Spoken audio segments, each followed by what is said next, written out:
Bismillahirrahmanirrahim. Assalamualaikum warahmatullahi wabarakatuh. Halo teman-teman semua. Di video kali ini kita akan membahas mengenai uji hipotesis. Jadi uji hipotesis merupakan lanjutan dari materi mengenai hipotesis kemarin ya. Setelah kita bisa merumuskan hipotesis, selanjutnya kita akan menguji hipotesisnya. Nah, di sini mungkin ada yang bertanya-tanya uji hipotesis itu apa? Jadi uji hipotesis itu merupakan suatu prosedur yang berisi sekumpulan aturan menuju suatu keputusan apakah menerima atau menolak hipotesis mengenai parameter yang telah dirumuskan sebelumnya. Oke, di dalam melakukan uji hipotesis itu ada beberapa langkah yang perlu diperhatikan. Jadi di sini teman-teman merumuskan dulu yang pertama mesti merumuskan hipotesisnya, yaitu hipotesis nol dan hipotesis alternatifnya. Jadi untuk peneliti itu sebaiknya memikirkan dulu hipotesis alternatifnya. Setelah itu nanti tinggal menegasi atau menentukan lawannya, yaitu hipotesis nolnya. Kemudian menentukan taraf signifikansi. Jadi di sini untuk alfanya itu tidak terdapat ketentuan ya, jadi bisa diambil sembarang sesuai dengan urgensi dari penelitian yang dilakukan. Dan biasanya kalau di bidang yang sensitif seperti kedokteran tadi diambil alfa 1%, kalau misalnya di bidang pendidikan atau bidang-bidang lain itu bisa 3-5%. Kemudian memilih statistika uji yang tepat. Jadi di sini nanti pilihan statistika uji yang tepat itu akan menguji hipotesis yang telah ditentukan. Jadi nanti misalnya kalau mengenai rata apakah variansinya itu diketahui atau tidak.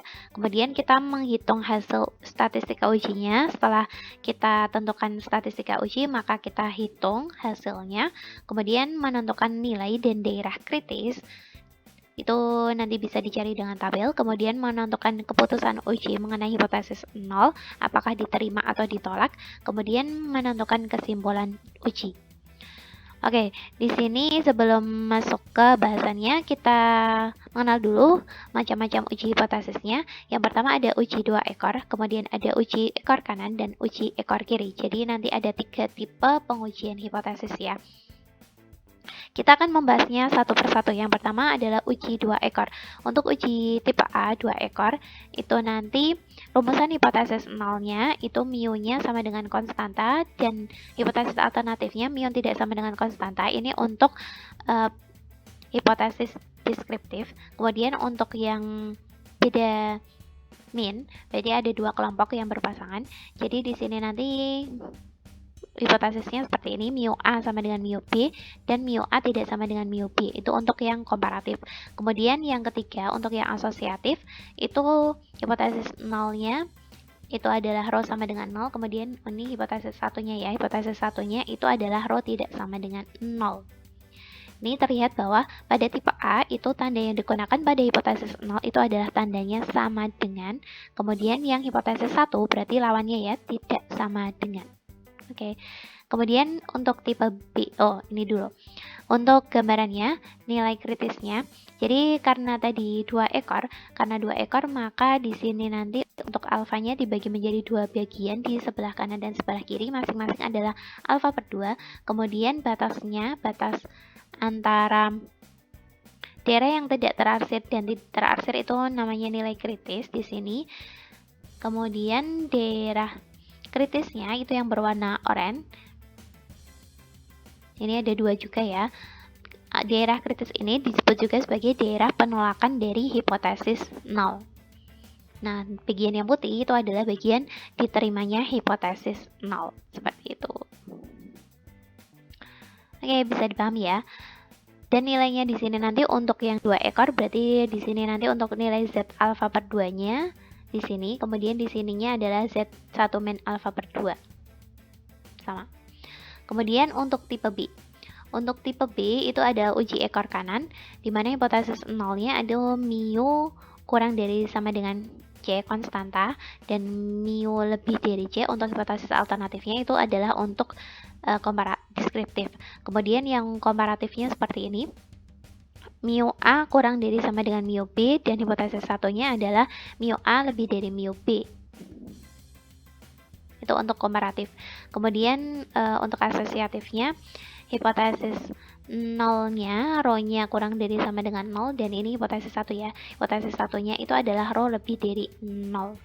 Dan di sini terlihat bahwa pada tipe B, tipe ekor kanan, jadi di ekor kanan itu terlihat bahwa untuk hipotesis alternatifnya itu selalu memuat tanda lebih dari, kayak gitu ya, ekor kanan.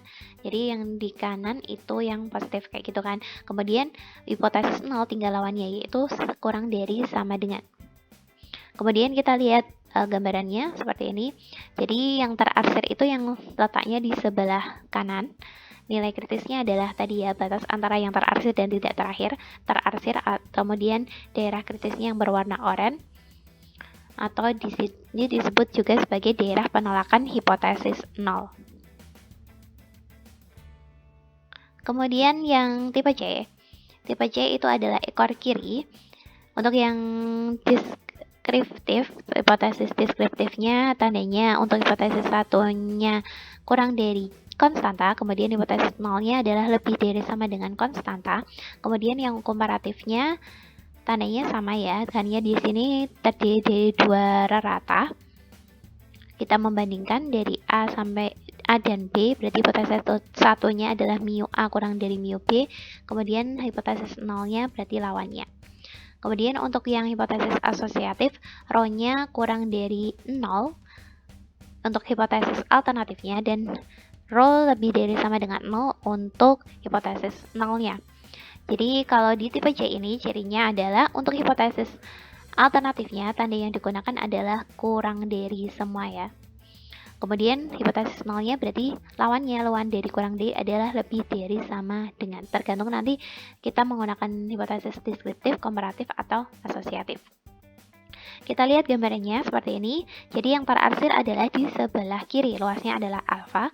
Kemudian nilai kritisnya adalah batas ke yang terarsir dan tidak terarsir.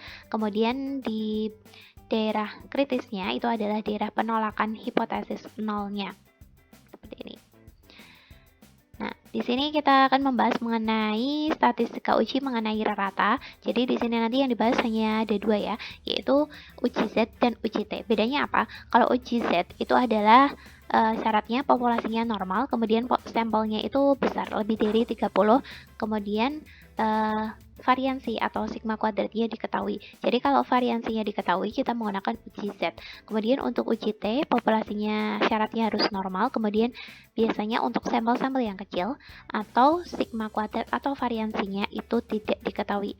Jadi yang membedakan seringnya ini ya, sampelnya besar atau kecil. Kalau besar bagi pakainya uji Z, kalau sampelnya kecil kita menggunakan uji T. Kemudian ini untuk variansi yang diketahui kita menggunakan uji Z, dan untuk yang variansi tidak diketahui kita menggunakan uji T. Jelas ya. Dan rumusnya ini untuk uji Z. Jadi yang membedakan rumus ini sebenarnya pada ini. Kalau di uji Z itu menggunakan sigma, lambangnya di sini. Kalau di uji T menggunakan S, biasanya di situ aja. Dan nanti tabel yang digunakan juga berbeda ya. Di sini nanti menggunakan tabel Z, kalau di sini tabel T. Oke, kita ke contoh soalnya. Menurut pengalaman selama beberapa tahun terakhir, ujian matematika diberikan kepada siswa MI diperoleh rata-ratanya 74,5 dengan deviasi baku 8,0. Tahun ini dilaksanakan metode baru untuk meningkatkan kemampuan siswa. Setelah metode dilaksanakan secara random, diambil 200 siswa, diperoleh rata-ratanya 75,9. Jika diambil alfa 5%, apakah dapat disimpulkan bahwa metode baru dapat meningkatkan kemampuan siswa dalam matematika? Oke, dari soal ini kita harus mengidentifikasi dulu apa saja yang diketahui dari soal. Oke, di sini diketahui ini ya, rata-ratanya 74,5, deviasi bagunya 8. Kemudian dilaksanakan metode baru, diambil sampelnya 200, rata-ratanya sekian, kemudian hasilnya seperti apa. Jadi di sini untuk rata yang awal ini berarti rata pada populasi, maka lambangnya di sini adalah mu.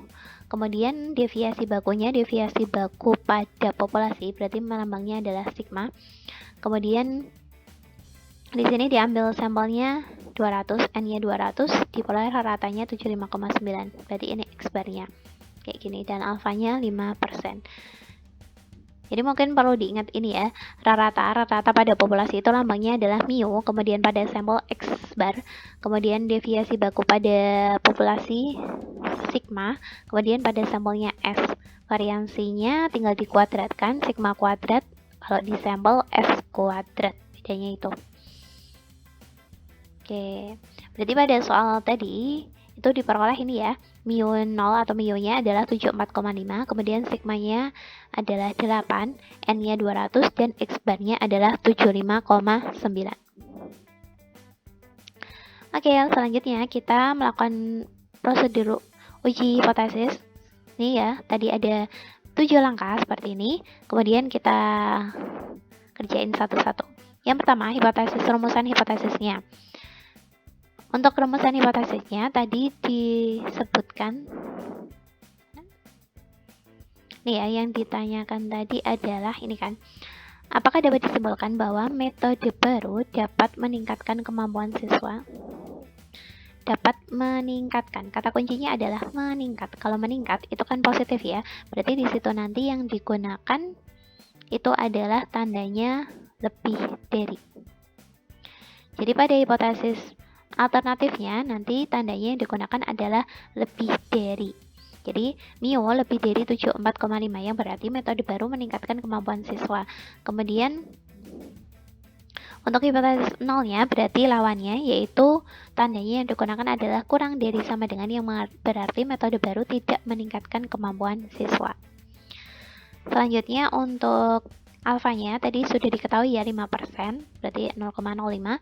Kemudian statistika ujinya, nah kita menggunakan uji Z. Kenapa menggunakan uji Z? Karena di situ tadi diketahui deviasi baku pada populasinya diketahui, maka kita menggunakan ujinya uji Z. Selain itu juga sampelnya besar 200, maka kita menggunakan juga uji Z. Kemudian kita melakukan komutasi menghitung nilai statistika uji berdasarkan pada sampelnya. Tadi kita menggunakan Z dan diketahui tadi ini. Nah, teman-teman tinggal substitusiin aja nilai-nilainya itu ke dalam rumus uji Z tadi. Nah, kayak gini ya. Nah, nanti diperoleh Z-nya adalah 2,5. Kemudian kita gambarkan daerah kritisnya. Nah, seperti ini. Nah, kita mencari dulu yang namanya nilai kritis. Nah, nilai kritis nanti dicari berdasarkan tabel Z. Nah, untuk tabel Z-nya nanti di bahasan sebelumnya ya. Nah, untuk Z alfa 5% itu diperoleh Z-nya adalah 1,645. Ini diperoleh 1,645. Maka hasil perhitungan tadi ini adalah Z alfa dan ini adalah Z hitungnya. Nah, di sini terlihat bahwa hasil perhitungannya itu kan masuk di daerah yang ini. Maka di sini dapat disimpulkan bahwa hipotesisnya itu nanti akan ditolak. Kenapa ditolak? Karena tadi masuk di daerah penolakan hipotesis 0. Maka karena hipotesis 0 ditolak, maka kita membacanya adalah hipotesis 1. Hipotesis 1 bunyinya apa? Yang berbunyi bahwa metode baru dapat meningkatkan kemampuan siswa. Itu berarti kesimpulan uji yang diperoleh. Bisa dipahami ya? Oke, selanjutnya contoh soal yang lain. Tinggi badan rata-rata mahasiswa menyebar normal. Untuk mengetahui apakah rata-rata tinggi badan mahasiswa lebih dari 160 diambil 25 mahasiswa. Dan ternyata dari 25 mahasiswa itu diperoleh tingginya 162,5 dengan simpangan baku 6,9. Jika diambil alfa 1% dengan mengasumsikan bahwa populasinya normal, bagaimanakah kesimpulan dari penelitian tersebut? Oke, di sini yang diketahui adalah apa? Ini ya, bahwa rata-rata tingginya adalah 160. Berarti ini adalah rata-rata keseluruhannya. Rata-rata keseluruhannya berarti kita ini adalah mu 0-nya. Kemudian diambil 25 mahasiswa. Nah, 25 mahasiswa itu adalah N-nya, N sampelnya. Dari 25 mahasiswa ternyata rata-ratanya ini adalah X bar rata-rata sampel. Dan simpangan bakunya berarti di sini adalah S-nya 6,9. Dan ini diketahui alfanya 1% ya. Nah, kita rumuskan dulu hipotesisnya. Yang ditanyakan apa? Untuk mengetahui apakah rata-rata ini kan rata-rata tinggi badan mahasiswa lebih dari 160. Berarti kata kuncinya adalah lebih dari. Kalau lebih dari berarti nanti untuk hipotesis satunya itu berbunyi mu lebih dari 160 yang berarti rata-rata tinggi badan mahasiswa lebih dari 160. Maka hipotesis nolnya adalah lawannya yaitu mu kurang dari sama dengan 160 yang berarti rata-rata tinggi badan mahasiswa tidak lebih dari 160. Jelas ya. Kemudian untuk alfanya tadi diketahui 1%, berarti 0,01. Kemudian statistika ujinya kita menggunakan uji T. Kenapa uji T? Karena variansinya tidak diketahui. Variansi pada populasi tidak diketahui. Selain itu juga sampelnya diambilnya kecil ya, tadi 25. Kemudian kita komputasi menghitung statistika uji berdasarkan nilai-nilai pada sampelnya. Nah, ini dimasukin ke sini, di rumus T. Nah, diperoleh T hitungnya itu adalah 1,81. Nah, maka kita gambarkan pada daerah kritisnya. 1,81 itu tidak masuk di daerah penolakan hipotesis 0. Jadi, hasilnya dari T hitung itu adalah 2,49, sedangkan hasil perhitungannya ini adalah T tabelnya, T alfa. Kemudian ini T hitungnya. Nah, di sini kan terlihat ya letaknya T hitung itu kan di depannya dari T alfanya atau masuk di daerah yang tidak terarsir. Maka di sini hipotesis nolnya berarti diterima. Karena hipotesis nol diterima, maka pada kesimpulan ujinya kita membaca hipotesis nol. Karena hipotesis nol diterima, maka kita membaca bahwa rata-rata tinggi badan mahasiswa itu kurang dari sama dengan 160 cm. Seperti itu. Terima kasih sudah menyimak video ini. Semoga bisa dipahami dan bermanfaat. Wassalamualaikum warahmatullahi wabarakatuh.